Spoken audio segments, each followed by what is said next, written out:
মওদুদীর সাথে মতবিরোধ থাকতে পারে, কিন্তু জামাত ইসলামী কোন ইসলামী দল নয়, এমন কথা পৃথিবীতে কোন বেয়াদব আজ পর্যন্ত বলতে পারে না।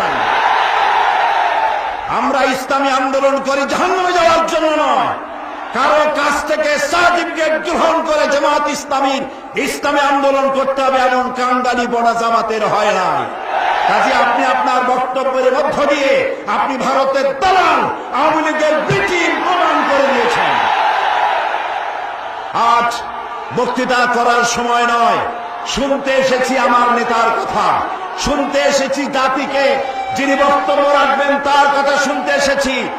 আজ পদত্যাগ করো, পদত্যাগ করো। মেজাজ এত খারাপ কেন? কারণ হলো এক বৃদ্ধ গিয়েছিল, বৃদ্ধ মানুষ কবিরাজের কাছে গিয়ে বলছে, কবিরাজ বাবা আমি তো আর আগের মতো চোখে দেখি না, কয় বুড়া হইলে এরকম হয়।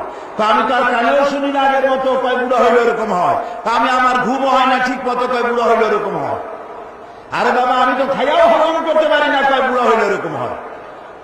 বেচারা রাগ করে কবিরাজের গালে ঠাস করে এক চড় মেরেছে।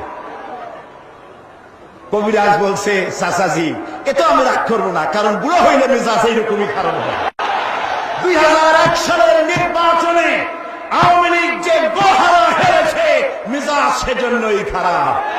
আজ আপনি 14 দল করেছেন, একটা দল আপনার আর 13খানা সাইনবোর্ড। এই সাইনবোর্ড দিয়ে কিচ্ছু করতে পারবেন না, কিচ্ছু করতে পারবেন না, কারণ বামপন্থীদের সাথে বাংলাদেশের মাটি আর মানুষের সম্পর্ক নাই। আজ এই পল্টনে দাঁড়িয়ে চ্যালেঞ্জ দিয়ে গেলাম, যাদের সাথে আপনি জোট বেঁধেছেন তারা তাদের মাতৃভূমিতে দাঁড়িয়েও জামানত বাজেয়াপ্ত হবে পাশ করতে পারবে না।